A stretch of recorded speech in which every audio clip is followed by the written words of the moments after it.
دنیا والوں پر اپنا دکھ ظاہر مت کرو، کیونکہ وہاں چوٹ ضرور مارتے ہیں جہاں پہلے سے زخم ہو۔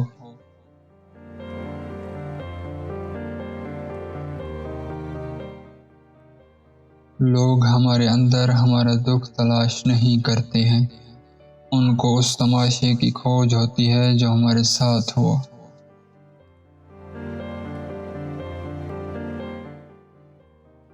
دکھ کی سختیاں چہرے سے تو رخصت ہو جاتی ہیں، لیکن انسان کے اندر داخل ہو کر اس کے گوشے گوشے کو ویران کر دیتی ہیں۔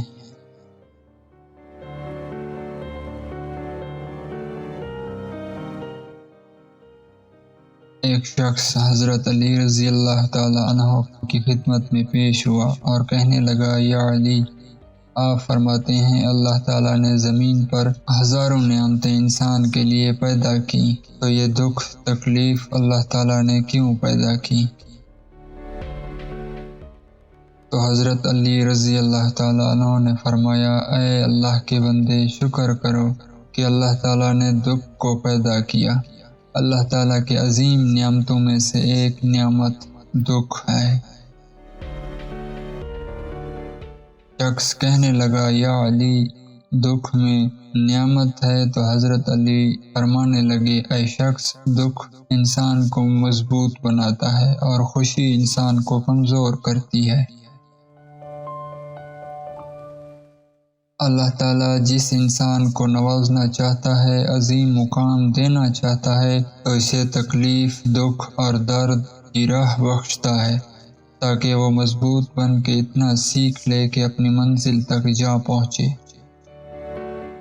یاد رکھنا، انسان کو دکھ انسان کو سکھانے کے لیے ملتا ہے، لیکن افسوس تو یہ ہے کہ انسان اس دکھ کی وجہ سے روتا رہتا ہے۔ انسان دکھ اور درد کی وجہ سے کتنا بھی روتا رہے لیکن ختم نہیں ہوگا۔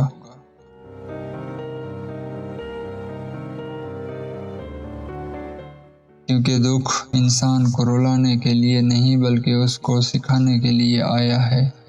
جب تم اس دکھ سے سیکھ لو گے جو تمہیں سکھانا چاہتا ہے، تو تمہارا دکھ خود بخود ختم ہو جائے گا۔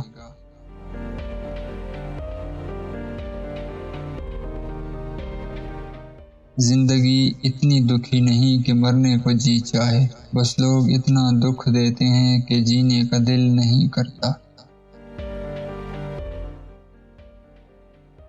دکھ انسان کو گویا ریت کی دیوار کی طرح ڈھانپ دیتا ہے، چٹان کی طرح کھردرا اور سخت بنا دیتا ہے۔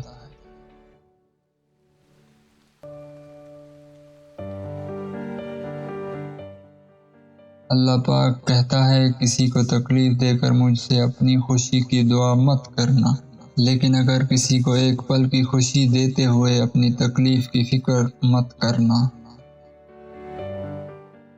اللہ تعالیٰ جس کو اپنا آپ یاد دلانا چاہتا ہے، اسے دکھ کا الیکٹرک شاک دے کر اپنی جانب متوجہ کر لیتا ہے۔ دکھ کی بھٹی سے نکل کر انسان دوسروں کے لیے نرم پڑ جاتا ہے۔